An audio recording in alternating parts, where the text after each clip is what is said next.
Allez, bah, je vous laisse la main. Alors, a priori, c'est moi qui commence. Donc moi, je suis Élodie Guérin, je suis entraîneur national pour l'équipe VI, donc ce sont les déficients visuels qui tirent à la carabine et qui tirent uniquement au 10 mètres, parce que la discipline VI ne se fait que au 10 mètres.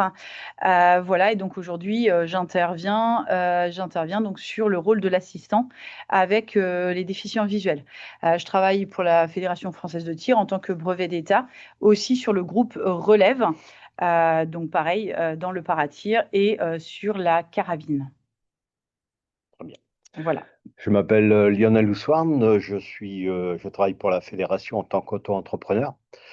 Je suis l'odeur d'un athlète de l'équipe de France qui s'appelle Dylan Kerner. Et je m'occupe également, je suis responsable de la détection pistolet en paratir. Je travaille également pour la Ligue Nord-Pas-de-Calais,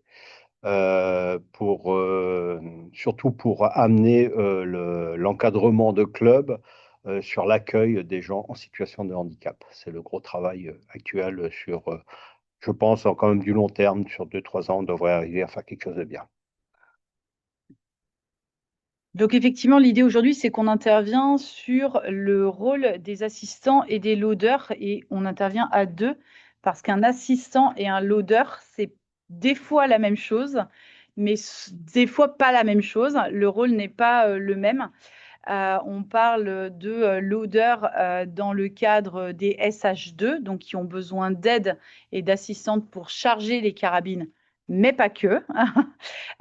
Et on parle d'assistants, par contre, pour les déficients visuels qui, eux, savent et peuvent charger leur carabine tout seuls, mais ont besoin d'assistance par ailleurs. Donc, c'est pour ça qu'on anime conjointement les deux pour vous permettre de vous expliquer les similitudes entre les deux, mais aussi les différences entre les deux.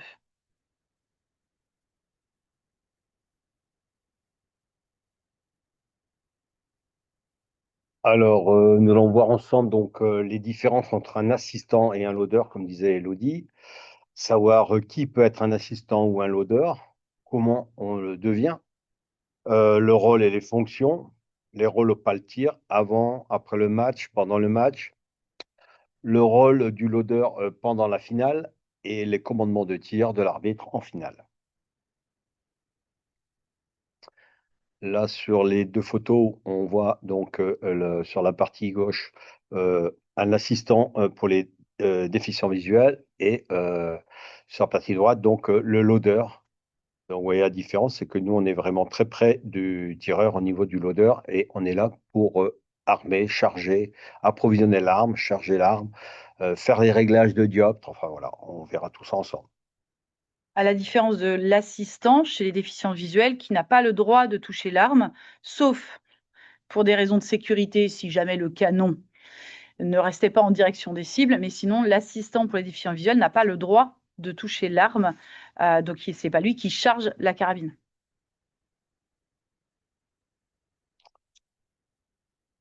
Donc là, déjà, pour vous faire écouter le son, parce que souvent, alors on me demande comment ils font les déficients visuels pour trouver le 10, etc.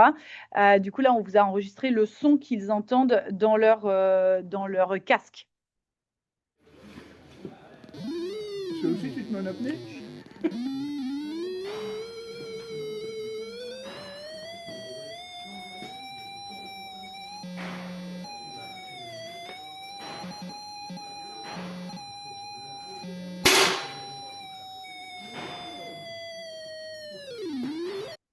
Donc en fait, vous avez entendu un son, alors que eux trouvent mélodieux.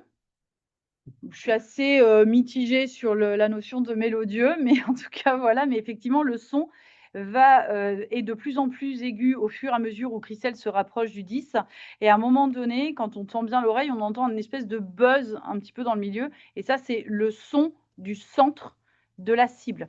Ce centre, il est plus ou moins réglé gros selon le niveau de stabilité de l'athlète. Donc, c'est pas forcément. Alors, assez communément, on appelle ça le son du 10, mais ce n'est pas forcément le son du 10, c'est le son du centre de la cible adapté au niveau de stabilité du tireur. Mais du coup, c'est exactement ça qu'ils entendent, c'est-à-dire un son progressif qu'il est guide à l'oreille vers le centre de la cible pour pouvoir leur indiquer quand lâcher ou pas.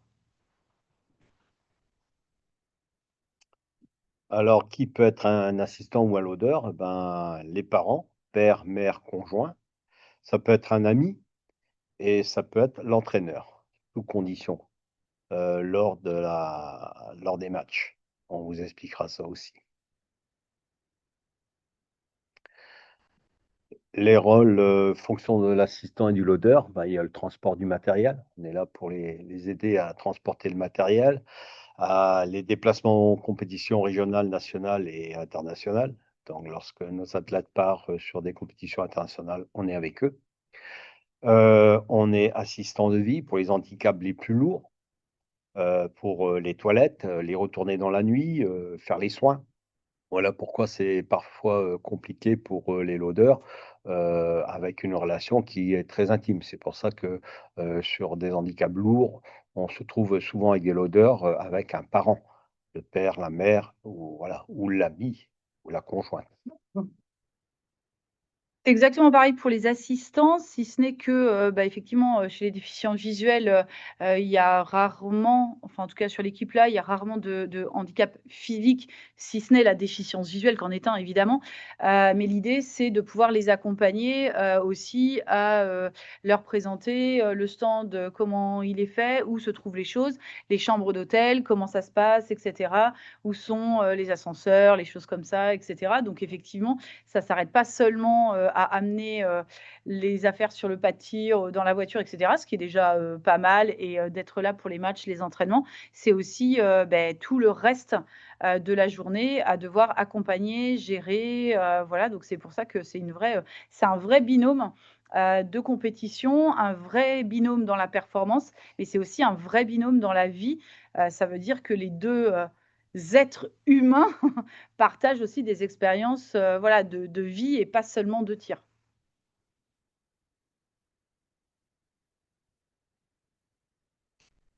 Donc là, on voit entre autres Anaé qui est là avec sa maman. Donc voilà, donc le cas concret d'un loader qui se trouve être sa maman Mmh. pour effectuer les soins. Donc elle l'accompagne effectivement à l'hôtel quand on va sur les championnats de France ou autre. Et voilà, sa maman. Là, en l'occurrence, c'est pas sa maman qui est présente aujourd'hui, c'est son papa qui est présent. Voilà. Donc le rôle de loader sur ce qu'on verra après, sur la mise en place des séquences de l'odeur, tout ça, ben, il faut que ça soit capable de pouvoir intervertir si la personne n'est pas présente. Et souvent les assistants qui sont quand c'est les papas, les mamans, les conjoints et cetera, sont pas tireurs.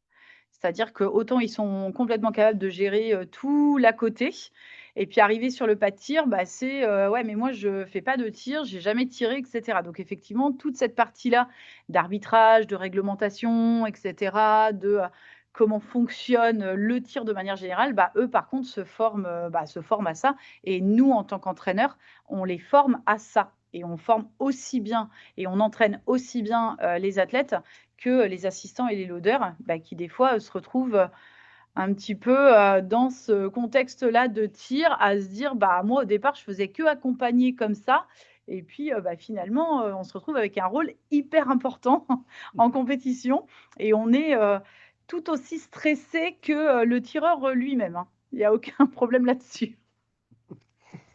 On nous demande s'il faut une formation spécifique d'assistant de vie. Une formation? Non. Mmh, d'assistante de L'assistance vie? vie, alors ça, c'est complètement alors c'est propre à chaque handicap, c'est propre à chaque, selon ce que les gens ont besoin, mais dans la vie. Alors nous, pour le coup, la partie médicale, on rentre pas du tout dedans. Quand, les tireurs en situation de handicap ou l'entourage pensent qu'on doit savoir des choses, ils nous le disent et il y a pas de souci. Nous, on n'est pas médecin, on n'est pas infirmier, on n'est pas aide-soignante et cetera. Donc on leur laisse cette partie-là. Donc normalement, cette partie-là, elle est calée dans la vie, avec, voilà, des infirmières quand ils sont chez eux et cetera et souvent, les gens qui partagent la vie, des personnes en situation de handicap savent ce qu'il y a à faire le matin, le soir, le midi et cetera et cetera. Nous, on rentre pas du tout dans cette partie-là. Ouais, La seule chose où on prête beaucoup d'attention, c'est à l'écoute. Si la personne en situation de handicap a besoin de sortir du pas de tir pour aller aux toilettes ou n'importe quoi, voilà, ouais. c'est pas, voilà, on écoute, on est vraiment à l'écoute. Après, sur les sorties au niveau médical, au niveau des sorties internationales, on a un staff médical qui est avec nous, on a un médecin et on a les kinés. Kiné, ouais. Donc voilà, les kinés sont là pour les prendre en charge, voilà, s'il y a douleur, enfin, voilà. Mm. Ça, c'est prévu en fait sur les déplacements internationaux. Et par contre, si alors la question, alors c'était peut-être pas celle-là, mais je prolonge. Par contre, est-ce qu'il faut une formation pour être loader ou assistant? Alors une formation officielle, il y en a pas. Mais par contre, nous, en tant qu'entraîneur, on prend bien en charge le binôme et selon l'expérience, la connaissance ou la non-expérience, non-connaissance, du loader, de l'aide qui est là, que ce soit un parent ou un conjoint ou voilà, bah, on s'adapte, on explique et on est là pour former aussi bien le tireur que l'accompagnateur. Donc il n'y Et a pas de formation officielle et d'examen à passer. Il n'y a pas de validation en soi pour être officiellement loader ou assistant. C'est on forme le binôme et on crée le binôme au fur et à mesure des entraînements, puisqu'ils sont là à l'entraînement, les jours des matchs. Donc forcément, ils se co-forment avec le tireur. par extension, est-ce que l'assistant et le loader, il doit être licencié?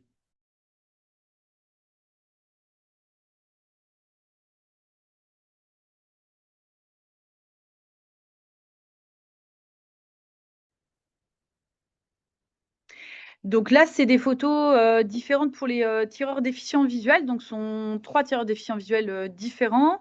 Donc, en haut à gauche, donc, on a Christelle, donc, qui tire en position couchée. Donc, elle a exactement la même position qu'un SH1, donc couché. La notion de coucher, c'est parce que les deux coudes sont posés sur la table et elle tire avec une bretelle.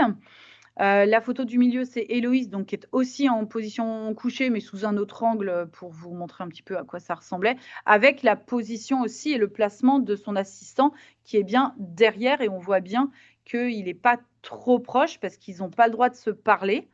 Donc, du coup, voilà, sauf grande nécessité évidemment, mais dans le protocole, ils n'ont pas le droit de se parler, donc il est bien derrière, il lui donnera les indications qu'il faut. Et en déficient visuel, on peut aussi tirer au debout. Et donc là, c'est David Dulin qui est en photo pour vous montrer la position debout. Et là, c'est une position debout de valide. C'est-à-dire qu'il n'y a pas d'assistance particulière, si ce n'est que, bah, effectivement, il n'y a pas de dioptre et de guidon, mais il y a ce qu'on appelle un système. Alors là, c'est EcoIM ou ça peut être VIAS. Il y a deux systèmes qui existent sur le marché homologués actuellement. Là, c'est juste un autre système, mais voilà. Mais sinon, la position est exactement la même que celle d'un valide. Alors, les rôles au pas de tir du loader, hein, en fait, c'est l'athlète qui tire, et c'est lui qui va décider, en fait, de l'attribution des tâches du loader. Pour le matériel, table de tir, fauteuil de tir, mais pour l'arme aussi, la préparation de l'arme, les réglages, la mise en place de la potence, des organes de visée, plaques de couche, voilà, quand on s'occupe c'est l'athlète qui, de par son protocole de préparation avant match, va dire, ben, c'est le cas de Dylan, mon arme, ça fait partie de ma prépa mentale. Avant match, j'ai besoin de préparer mon arme. Voilà, moi je m'occupe de tout le reste, je fais ça, je prépare ça, ben, voilà, je fais tout le reste, mais lui, il s'occupe de son arme. Donc c'est le tireur qui décide, c'est lui qui va mettre en place les éléments. Donc c'est très important d'avoir ce protocole de mise en place pour éviter de perturber en fait l'athlète, hein, surtout quand on est sur du haut niveau. Euh, le, le, le protocole se met en place en commun accord. Et c'est pour ça que si au niveau du loader, il est préférable et même très souhaitable, nous on souhaite souvent que ça soit la même personne. Parce que quand ça change, bah voilà, c'est toujours quand nous on est sur les formations ou sur des stages avec les tireurs qui a un loader, et ben c'est bien que le loader ce soit le même parce que sinon on recommence à chaque fois à zéro, quoi. Donc voilà. Donc, c'est important de bien prendre ça en compte pour l'athlète lorsqu'il prend un loader. Il a le droit à un assistant loader. Il choisit son loader de bien voir que la personne sera là disponible, qu'elle pourra vraiment suivre tous les stages et les compétitions. Voilà.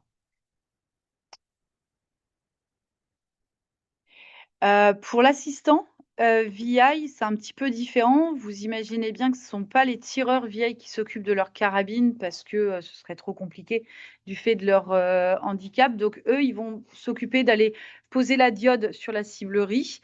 Pour ceux qui sont, présents dans la salle, vous pourrez voir, demain matin ou même cet après-midi, il y en a, certains qui vont, tirer. Donc effectivement, il y a une diode en ciblerie. Il faut qu'elle soit bien posée, pas de travers, c'est précis et cetera. Donc tout ça, c'est effectivement l'assistant qui le fait. Évidemment, ça part du principe que le tireur a une très grande confiance en son assistant et que l'assistant soit sérieux, méticuleux et vraiment précis à faire les choses. Mais du coup, il va aller poser la diode en cible et ensuite, il va s'occuper vraiment de la carabine, serrer toutes les vis, etc., que ce soit à la bonne hauteur, voilà, mettre en place la table de tir, le tabouret, voilà, que tout soit bien en place parce que évidemment, il y a une notion de contrôle que peuvent avoir les SH2 et ils peuvent voir que le loader a bien mis, a bien fait ou pas. Chez les déficients visuels, c'est tout autre, c'est-à-dire que eux peuvent pas vérifier que l'assistant, entre guillemets, a bien fait son job. Donc là, c'est vraiment un travail de confiance. Voilà. La confiance n'exclut pas le contrôle. Ça veut dire qu'il y a aussi quand même une communication entre les deux en disant, tu as bien pensé à ci, tu as bien pensé à remplir la bouteille d'air, etc., etc. Ça sécurise l'athlète et ça sécurise aussi l'assistant qui dit oui, oui, c'est bon, je l'ai fait, oui, oui, c'est bon, je l'ai fait. Et du coup, ils vérifient à deux leur espèce de checklist qu'ils connaissent par cœur parce qu'ils s'entraînent ensemble et ils font les compétitions ensemble. Donc, ils savent comment se répartir les choses, mais ça n'empêche pas de quand même communiquer, quitte à toujours se dire oui, oui, c'est bon, c'est fait, oui, oui, c'est bon, c'est fait, mais au moins, voilà, tout est clean et voilà. Et nous, ensuite, en tant qu'entraîneur, on est aussi en tant que coach derrière parce qu'on connaît les protocoles des uns et des autres, les habitudes des uns et des autres, de aussi être là au cas où, d'avoir les yeux qui traînent pour être aussi peut-être le énième contrôle pour qu'on ait le moins de surprises possible.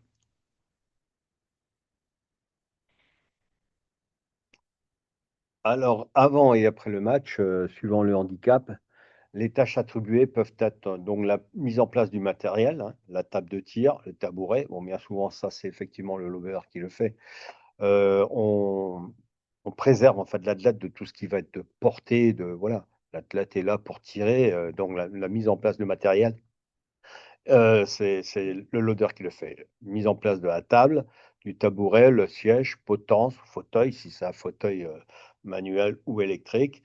Et après, la préparation des équipements, potence, les visières, bouchons d'oreille, les plombs, voilà, c'est le loader qui va penser à tout ça. Il sait que ça va être placé là, voilà. Nous, on s'occupe de tout ça. C'est toujours sur un protocole qui a été mis en place avec le tireur.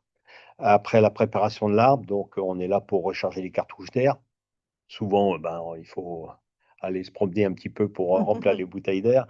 Les cartouches d'air. Alors, mise en place de la culasse, ça aussi, on vérifie les serrages parce que, la personne qui est en situation de handicap a peut-être, monté ses organes de visée et on a toujours le petit geste de regarder si tout est bien serré parce qu'il n'a pas forcément la force de le faire.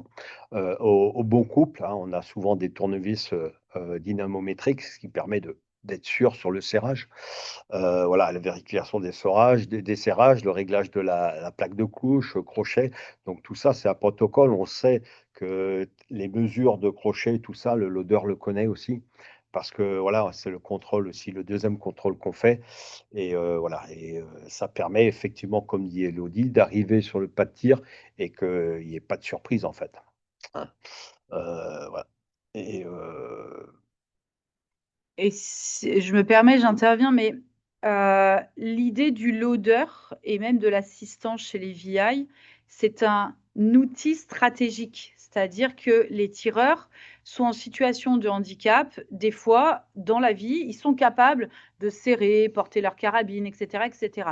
Le dans la vie, c'est très bien. Ils veulent maintenir une certaine autonomie, etc., et une certaine capacité, il n'y a pas de souci. Quand on est en compétition, il faut vraiment que les tireurs se mettre dans la tête de se servir, et vraiment, j'ai aucun problème à dire ça, mais se servir du loader et de l'assistant pour s'économiser. C'est pas s'économiser parce qu'on n'est pas capable, c'est pas s'économiser parce qu'on est feignant, c'est s'économiser parce que derrière le match va prendre beaucoup d'énergie, va prendre beaucoup de concentration. Les niveaux sont très hauts, peu importe le niveau, mais en tout cas, il y a toujours beaucoup de concurrents. Donc, c'est vraiment utiliser le loader et l'assistant comme un outil supplémentaire d'aide à la performance. Ça n'a rien à voir avec la notion d'autonomie, d'être capable, pas capable, etc. Et ça, souvent, dans les jeunes tireurs, je ne parle pas d'âge, je parle d'ancienneté, il y a des fois, c'est non, non, c'est bon, je sais le faire, je suis capable. Ah, mais que tu sois capable, il n'y a aucun souci et c'est très bien. Et on n'est pas là pour ça, en fait. On n'est pas là pour les materner et c'est pas du tout l'idée. Par contre, l'idée, c'est de dire oui, tu es capable, mais quelle énergie ça va te prendre d'aller trimballer ton sac, d'aller porter ta table, etc., etc. L'idée, c'est vraiment de s'économiser et d'être très stratégique dans l'utilisation de son assistant et de son loader, d'autant plus que la personne qui est là pour être assistant ou loader, elle est là pour ça. Elle est volontaire pour ça. Donc, on n'est même pas en train d'abuser de la personne qui est à côté. Elle est là pour ça.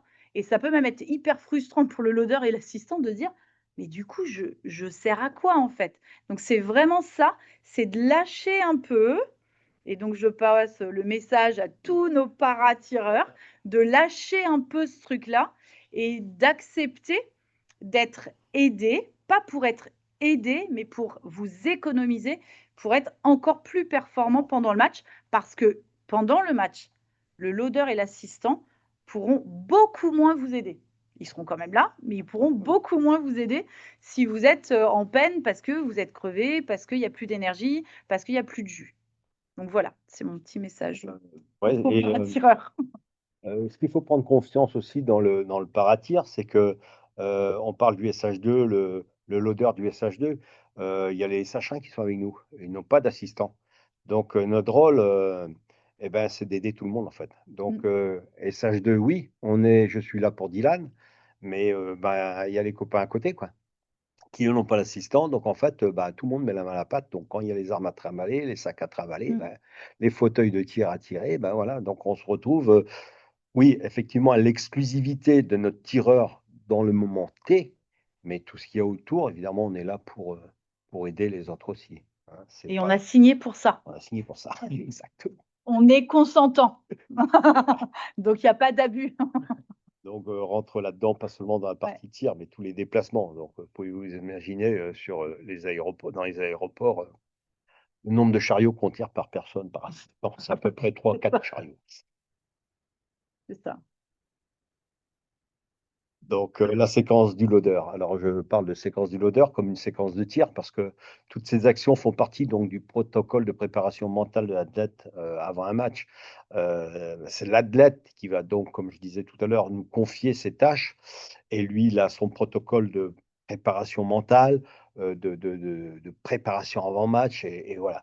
Donc, tout ça, c'est à mettre en place, mais vraiment ligne par ligne et on l'écrit même. On l'écrit comme une séquence de tir.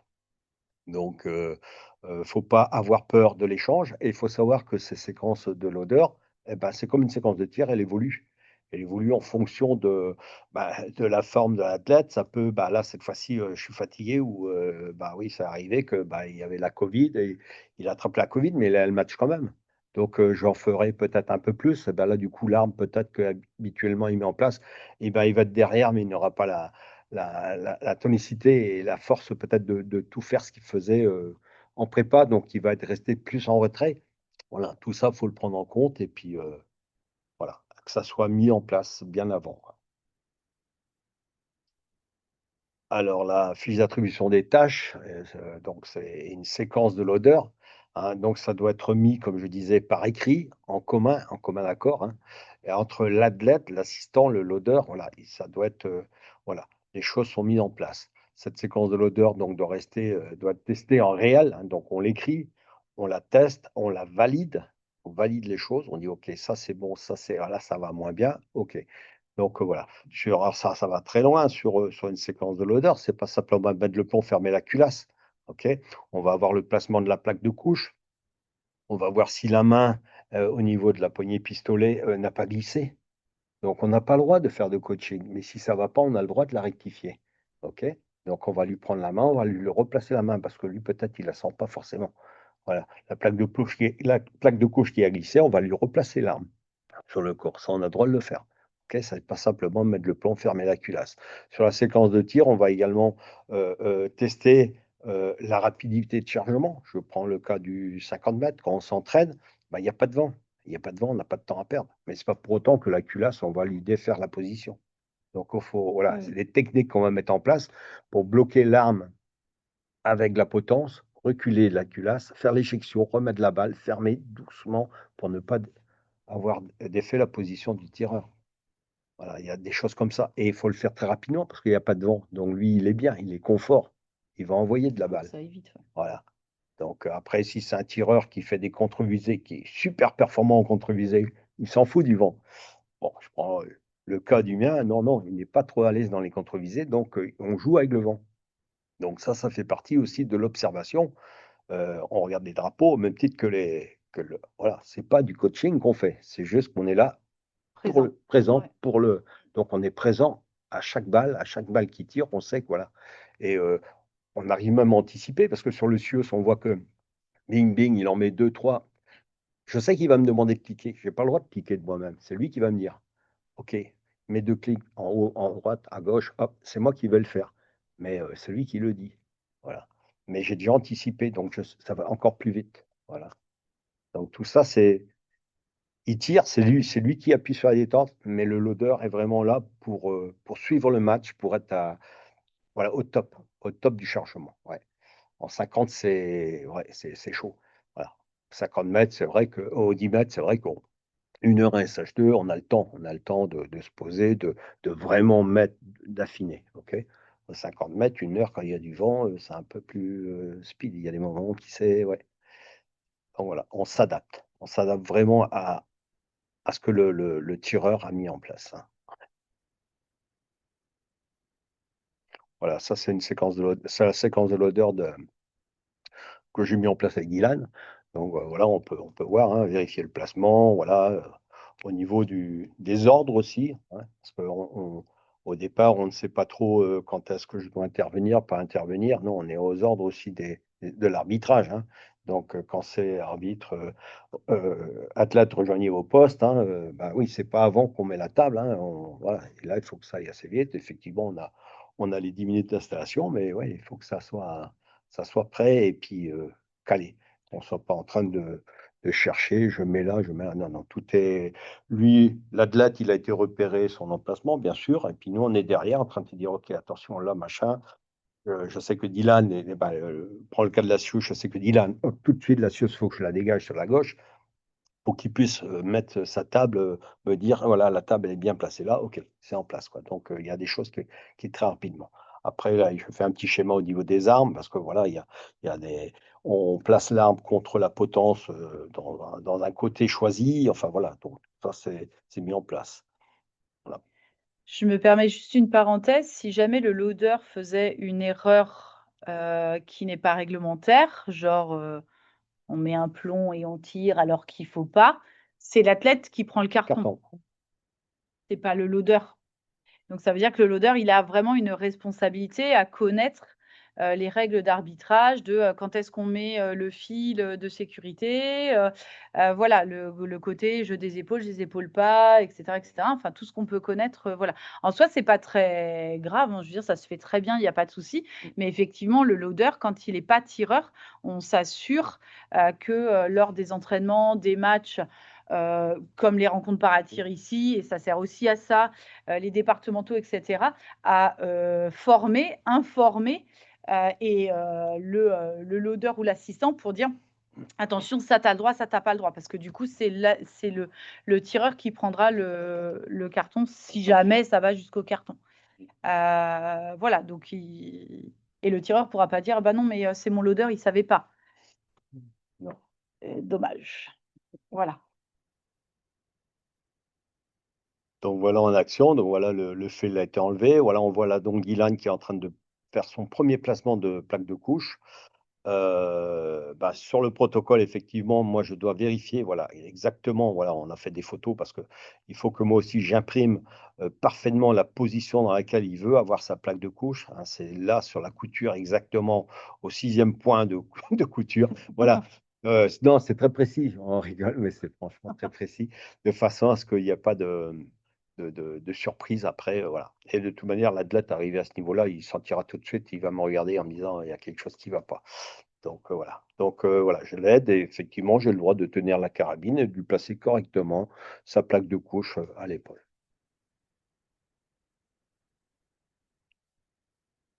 Donc là, j'ai mis des alors du coup, là, moi, je vous parle du rôle de l'assistant VI, donc pendant le match. Donc vous imaginez bien qu'en tant que déficient visuel, alors peu importe, le degré de déficience visuelle, ils tirent tous, et ça c'est réglementaire, avec un masque ou des lunettes, occultantes, sur les yeux. Parce que les déficients visuels ne sont pas forcément, aveugles. Donc certains, distinguent ou voient des choses, des lumières, des ombres, et cetera, et cetera. Donc pour qu'ils soient tous sur le même pied d'égalité, en tir, ils ont tous des lunettes ou un masque, occultant. Donc en fait, les, déficients visuels, eux, vont se mettre en place, «tout seuls», entre guillemets, chargés tout seuls, parce que là, il y a pas de souci. Par contre, là où on va trouver un souci, c'est, où est l'impact de ce que je viens de tirer? Est-ce que c'est un 9 ou est-ce que c'est un 8? Est-ce qu'il est en haut? Est-ce qu'il est en bas, à gauche, à droite? Combien de plombs j'ai tiré? Parce que ça, du coup, ils le savent pas non plus. Combien de temps il me reste ou combien il y a de temps déjà passé? Et tout ça, sinon ce serait pas drôle, doit se faire sans se parler. Donc ça veut dire que je vous invite effectivement à passer derrière. Alors là, vous allez avoir les vidéos et je vous invite à aller le voir si vous pouvez en réalité. Donc il y a un système de codage propre à chaque tireur, parce que sinon ce serait pas drôle non plus, propre à chaque tireur et à chaque binôme tireur-assistant pour indiquer au tireur, où est l'impact, quel, degré d'impact, c'est-à-dire est-ce que c'est un 9 à droite ou un 7 à droite?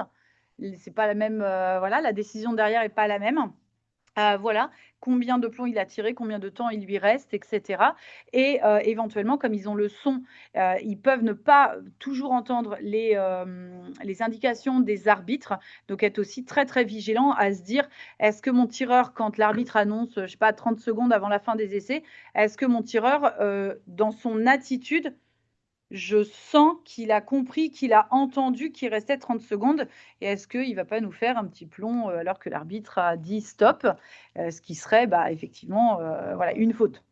Voilà, donc je te laisse passer les vidéos. Alors je vous ai mis en plus 2 codes différents, 2 tireuses différentes pour vous, voilà. Donc là, elle vient de tirer et là, on a Joël, voilà, qui vient indiquer. Ce sont des codes secrets. Où est-ce qu'elle a tiré? Et du coup, ouais, sur Christelle, il y a des choses un peu différentes. Voilà, et là, quand il lui fait ça, par exemple, c'est parce qu'il y a un dévers. Donc ils ont ce code-là, dans le cas de Christelle, de quand elle est en train de «chercher la cible» entre guillemets et entrer en cible, s'il voit qu'il y a un dévers parce qu'elle est sujette au dévers, Christelle, dans ces cas-là, il lui donne un petit coup.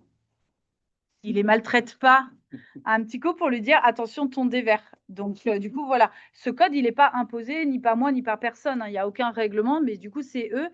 Parce que l'idée chez les déficients visuels aussi, c'est que trop d'infos tue l'info, hein. Donc si à un moment donné, à un moment donné, voilà, le tireur, il en peut plus, il sait même plus ce que ça veut dire, et cetera. Donc on prend vraiment les infos essentielles et ça aussi, c'est comme la séquence du loader, ça change. Parce qu'il y a des tireurs qui, par exemple, n'ont aucun problème avec les délais, de tir. Donc eux, le fait qu'il y ait 20 minutes de passé, 30 minutes de passé ou voilà, ils leur indiquent même pas. C'est-à-dire qu'ils ont juste un code au cas où ça se passait pas bien en termes de timing. Mais tant que je te dis rien, c'est que c'est bon. Et donc, en fait, voilà. Et il y a d'autres tireurs qui ont besoin, toutes les 10 minutes, de savoir qu'il y a 10 minutes de passé. Et là, il y a plusieurs codes différents, il y a beaucoup d'astuces différentes, et cetera, des choses posées sur la table, et cetera. Les codes, et ça c'est hyper important, les codes sont des indications factuelles. C'est pas du coaching. L'assistant, il n'est pas en train de dire au tireur: clique, clique pas, bouge pas. Il lui dit, tu viens de faire un 9 à droite, charge au tireur de cliquer, de bouger, de faire une pause, de boire un coup, etc., etc. En tout cas, l'odeur n'est pas un coach. S'il y a besoin de coaching, alors dans ces cas-là, l'assistant lève la main et moi, du coup, je rentre sur le pas de tir pour coacher et voir un petit peu ce qui se passe. Je n'ai pas non plus dit pour les loaders. Effectivement, on n'a pas le droit de parler. Donc voilà, s'il y a du coaching à demander, le tireur peut nous parler, mais nous, on n'a pas le droit de parler. Donc si on n'a pas compris, ben, on a un système de, je n'ai pas entendu parce qu'il y a du bruit ou ça tire à côté. Et pareil, s'il a besoin de l'entraîneur, celui qui demande, qui lève la main, l'arbitre vient et fait rentrer l'entraîneur. Voilà. Si, comme je disais, l'entraîneur peut être aussi l'odeur. Si c'est l'entraîneur qui est l'odeur, eh ben, le tireur va lever la main, l'arbitre va venir et dire j'ai besoin de coaching. Et là, en fait, le rôle de l'odeur, il va passer derrière le tireur et il va faire du coaching. Mais quand il revient après en tant que l'odeur, il n'y a plus de coaching. Donc, c'est la petite subtilité en tant que l'odeur. Ce que nous, on fait, je pense que ce n'est pas faisable au niveau des VI, c'est que sur les préparations à votre compétition, les entraîneurs nous font parfois la surprise de changer d'athlète. C'est-à-dire qu'on arrive et puis il dit bah non, aujourd'hui tu vas pas loader Dylan, mais tu vas faire Pierre Guillaume Sage. Ok. Donc on ne connaît pas du tout pourquoi on le fait, parce que si en compétition bah, le loader tombe malade, bah, qu'on soit capable d'intervertir. Voilà. Donc, et ça permet aussi de voir un peu des séquences. Certains, quand moi je vais loader, me disent punaise, qu'est-ce que tu es vachement souple avec la culasse, c'est agréable. Alors, du coup, il y a son loader. Et il y en a, moi j'ai vachement apprécié ça. Donc, on se passe aussi des petites combines. Bon, après, voilà. Je fais l'élection du meilleur loader de temps en Ouais, temps. ouais. Ouais, chez les VI, c'est beaucoup plus compliqué parce que c'est vraiment un système de code et pour le coup, comme en plus ils tirent toujours tous en même temps, un assistant ne pourra pas remplacer l'autre au pied levé le matin parce qu'il sera derrière son athlète. Donc c'est à ma charge.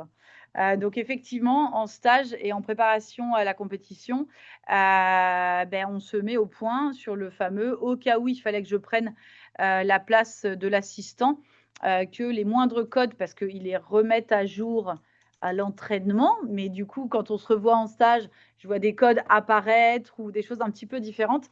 Et effectivement, c'est mon rôle de savoir et de connaître les codes, et puis pour voir aussi et analyser ce qui se passe sur le pas de tir. Donc, effectivement. Alors, je vous avoue qu'on croise toujours les doigts pour que les assistants soient en forme le matin, parce qu'ils savent beaucoup mieux le faire que moi. Parce qu'ils s'entraînent au quotidien avec les athlètes. Mais on est obligé, oui, effectivement, d'avoir quand même cette marge de sécurité. Et les athlètes le savent. Et du coup, on se cale avant le jour où ça arrive, quoi. Grosse prépa, du coup.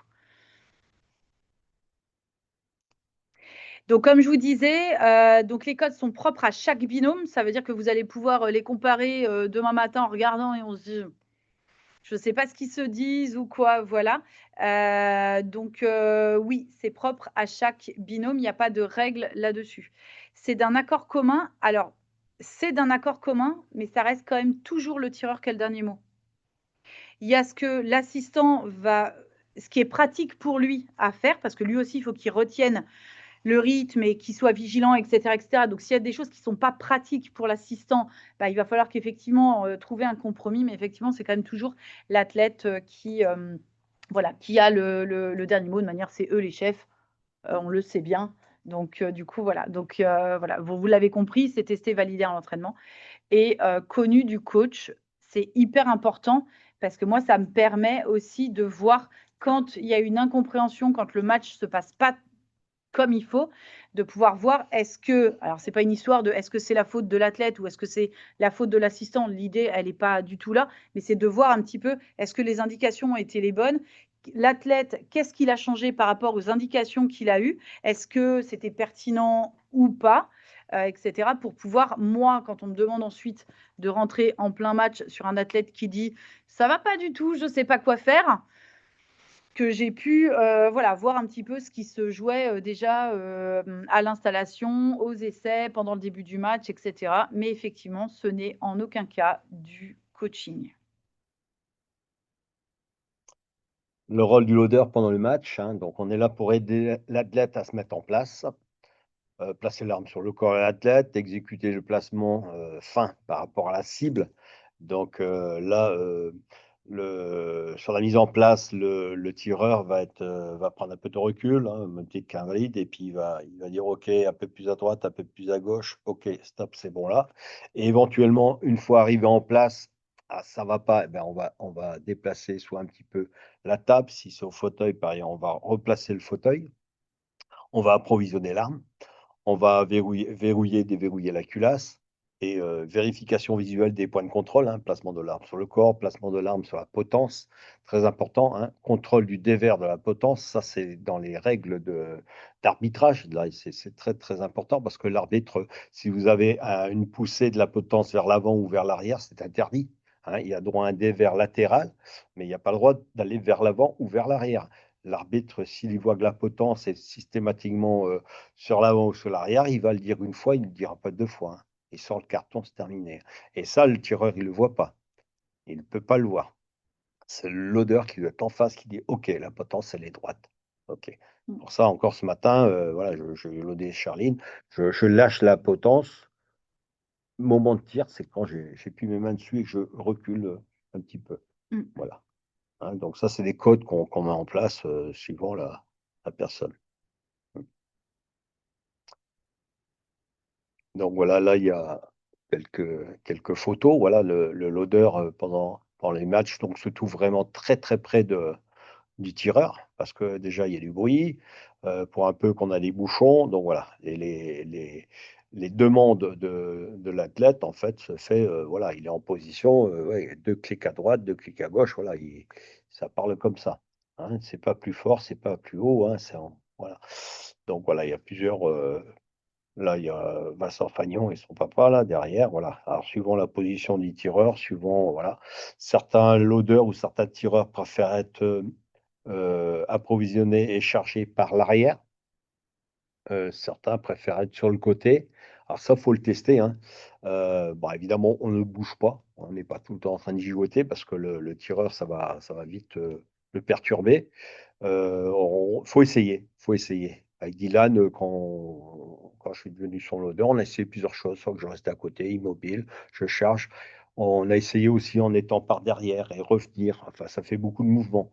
Donc, c'était trop perturbant parce qu'il avait tellement l'habitude de tirer seul, parce que c'était justement un SH2 qui ne souhaite pas d'assistant loader, il ne voulait pas de loader.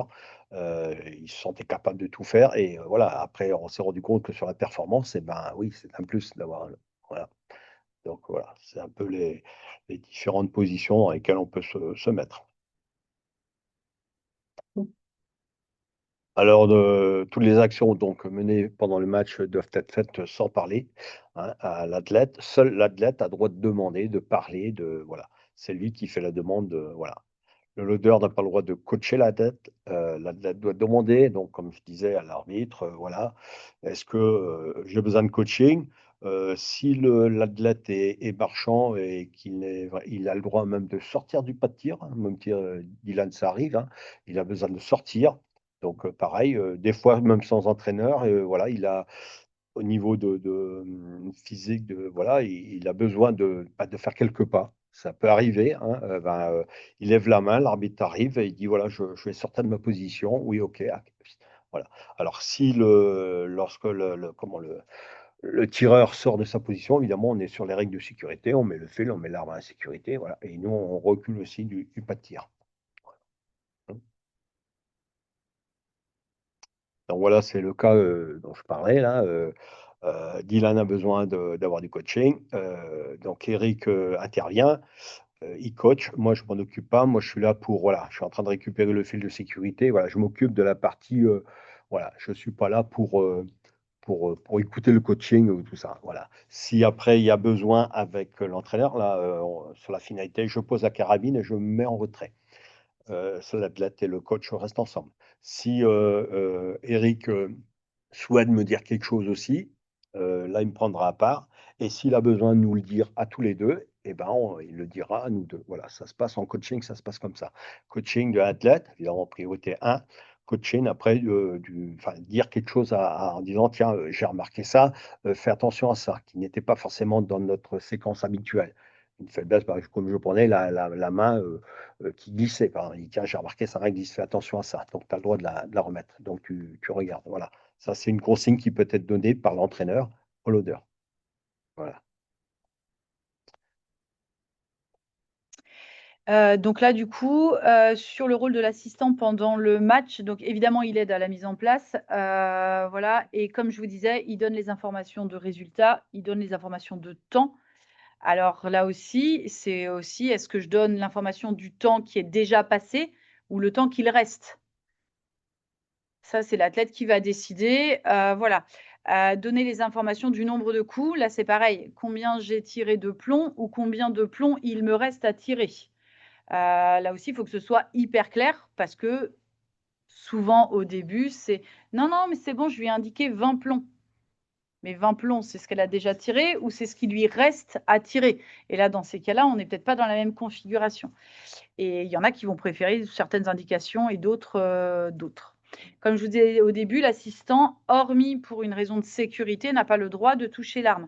Donc c'est pas lui qui clique parce qu'il y a un système de clic, comme chez les visuels, un système de clic sur la VIAS, c'est pas du tout, l'assistant qui clique. Donc voilà, donc c'est pas lui qui recharge, rien du tout, il touche pas l'arme. Et sur le même rôle que le loader, le tireur va pouvoir va pouvoir glisser une phrase à l'assistant, par exemple, donne-moi la gourde si jamais j'ai soif, mais point. Ils vont pas pouvoir discuter, etc. Et en tout cas, c'est jamais à l'initiative de l'assistant, sauf pour des raisons de sécurité, évidemment.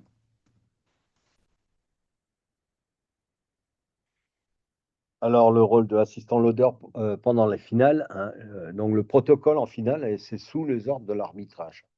Donc, pour ceux qui connaissent un peu le système de finale, en fait, on est appelé en chambre d'appel 20 minutes avant. Après, il y a la mise en place au pas de tir, donc on amène tout le matériel. L'entrée sur le pas de tir après, lors de la finale, donc il y a la présentation des athlètes. Le loader, donc on suit l'athlète et on se place face au public. À droite de l'athlète, il y a tout un protocole hein, qu'il faut connaître.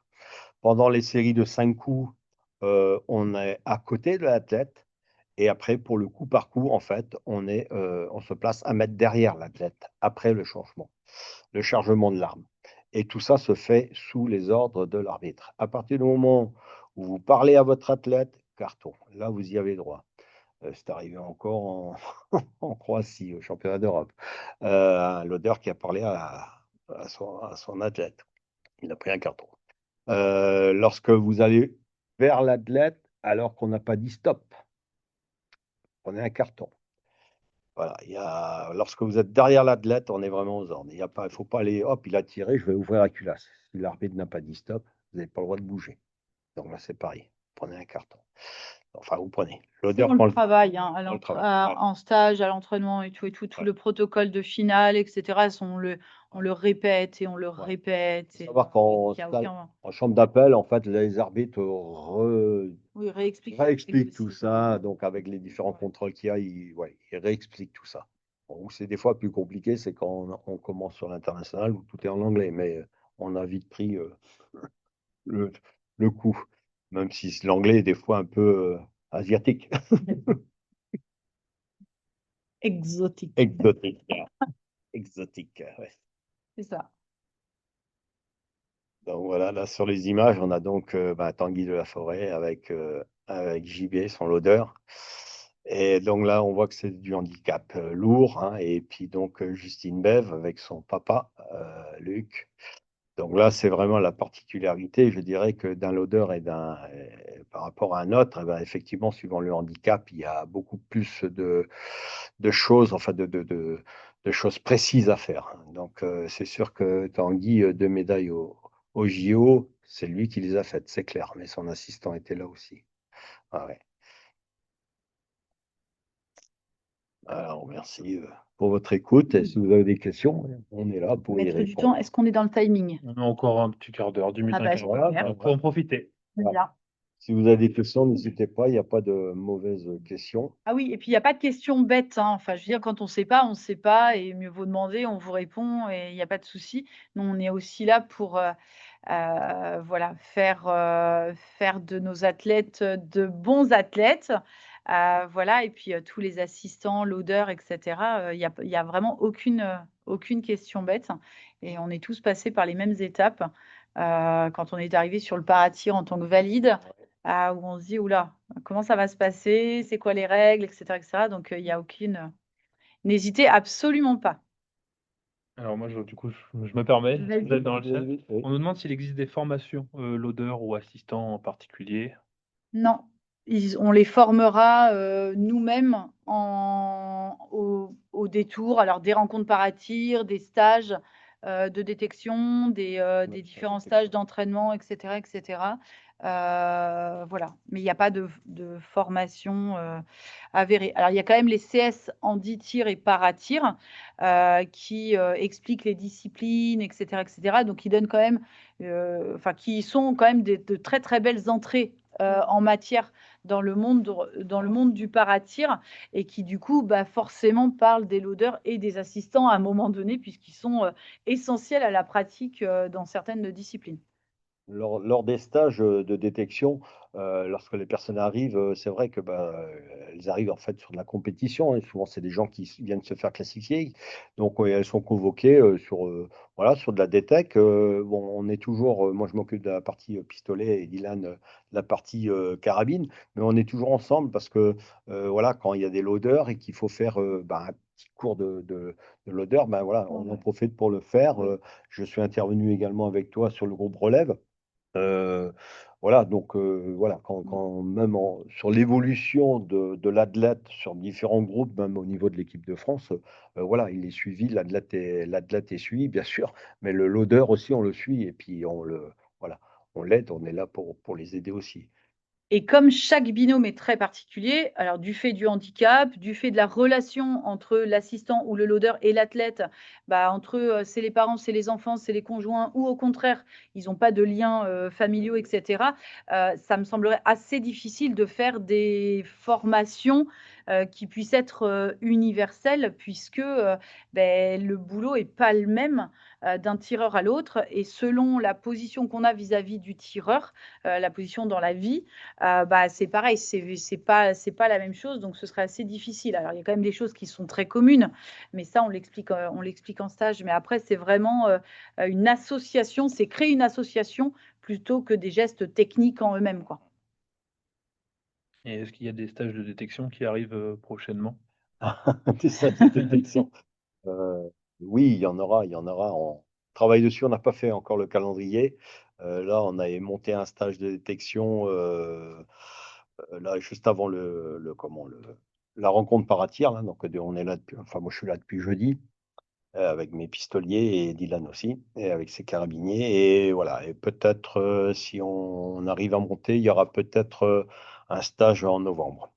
Mais c'est pas encore arrêté. Ouais. Voilà, peut-être avant le stage de l'équipe de France. Enfin, voilà, mais Et moi, je prêche pour ma paroisse, et donc c'est un appel officiel pour les déficients visuels. Alors, il n'existe pas à proprement parler de stage de détection, tout simplement parce que je fais du cas par cas. Donc, pour les clubs, les ligues, les tireurs qui sont en situation de déficience visuelle, qu'ils n'hésitent pas à m'envoyer un mail. Enfin, mon mail, il est partout, mon numéro de téléphone, il est partout, etc., pour qu'on en parle en individuel, selon le cas des clubs, selon le cas des tireurs, etc. Le matériel qu'ils ont pas, qu'ils n'ont pas encore, etc., etc. Moi, je recrute toute l'année. Voilà. Non, mais en fait, nous recrutons toute l'année. oui, écoute, maintenant, moi, je prêche pour. Attends, Non, mais voilà, donc on est capable vraiment d'intégrer des déficients visuels. On adaptera selon le calendrier, mais il n'y a pas de saison ou de date à laquelle on rentre et ensuite il faudrait attendre une autre date. Surtout, oui, n'hésitez pas, il n'y a pas de souci.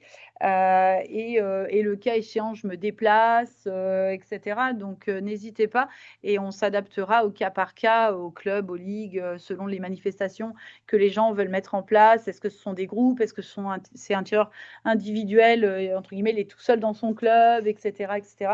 Je m'adapterai aux demandes. Moi, je vais rajouter un petit truc sur le VI.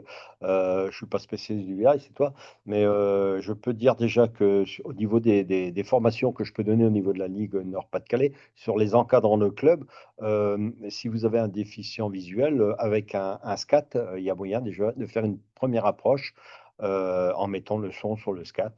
Et Ça voilà, existe sur certaines versions. sur certaines versions. Voilà. Voilà, Voilà. Et la possibilité déjà de travailler avec ça. Donc, moi, je pour donner l'expérimente. une idée, ouais. Une idée. Mm. Voilà. Et après, au sujet des stages de détection, il faut savoir que sur la stage de détection, les gens qui viennent en détection, en fait, sont convoqués par nous avec l'accord des différents échelons de nos patrons. Voilà. Avec des accords budgétaires, bien sûr, aussi. Donc, voilà. Oui, faut être Et oui. réaliste. C'est-à-dire que c'est pas un stage de détection où je vais m'inscrire. Non, c'est pas comme ça que ça se passe. Voilà. Vous êtes convoqué, en fait. Est-ce qu'il est possible de faire du pistolet en VI? Oula, non. C'est comme vous, t'en poses des questions. Tu as raison, tu as raison. Alors non, alors bon, déjà pour plusieurs raisons, c'est que le Vias, le mettre sur un pistolet, ce serait hyper lourd. Alors en soi, c'est pas très lourd. Enfin, je trouve que déjà un pistolet, c'est déjà lourd. C'est la carabinière qui vous parle, hein, voilà. Donc non, ça bougerait de trop. Non, non, c'est absolument pas envisageable. Voilà. Donc ceux qui veulent s'y lancer dans leur club. Bah, ils peuvent essayer Grand de. bien leur face, Ouais. mais de manière, voilà, le système n'est pas du tout adapté, pas adaptable, c'est pas faisable. Et il y a déjà suffisamment à se faire plaisir au coucher, à la carabine 10 mètres et au debout. S'ils veulent quelque chose de plus vivant, il y a le debout carabine 10 mètres VI. On est déjà pas mal, mais non, effectivement, pas de pistolet, pas de 50 mètres non plus à la carabine. Bah, là aussi, hein, pour des raisons de, comment on indique le vent à un déficient visuel, c'est compliqué. Et puis, à la portée, il y aurait toute la lumière, les changements de lumière, etc., voilà, qui ne permettraient pas du tout au système de fonctionner. Alors, je dis pas que ça va pas exister un jour, ça, j'en sais rien, mais en tout cas, aujourd'hui, ça n'existe pas.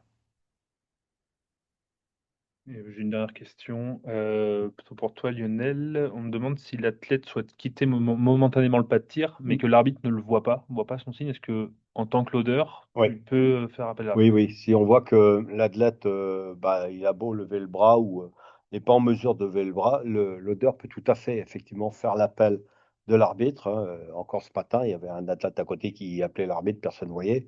Je me suis permis, en fait, d'appeler l'arbitrage, hein. Voilà. Il n'y a pas du manque, il n'y a pas d'autre contrôle. Ouais, c'est tout à fait accepté dans le règlement. Dans la salle, profitez-en, avant qu'on conclue. Bon, bah, si c'est bon Bon, pour super. vous, c'est que c'était très clair. Parfait. Je vais en profiter du coup pour conclure, remercier Elodie, Lionel, pour votre intervention et votre expertise. C'était très précis et très instructif. Je vous enverrai le PowerPoint aux personnes qui se sont inscrites. Comme ça, vous en aurez une copie. Le replay de la visio devrait arriver dans les prochaines semaines aussi sur le site fédéral. Et puis, pour ceux que ça intéresse, cet après-midi, on a une autre visioconférence sur le matériel paratir un peu plus spécifique. Donc, je vous invite à y participer si vous avez le temps. C'est à 17h. Et voilà, je vais vous remercier. On va conclure ici. Je vous souhaite un bon appétit, une bonne fin de rencontre paratir. Et puis à bientôt. Merci. Merci.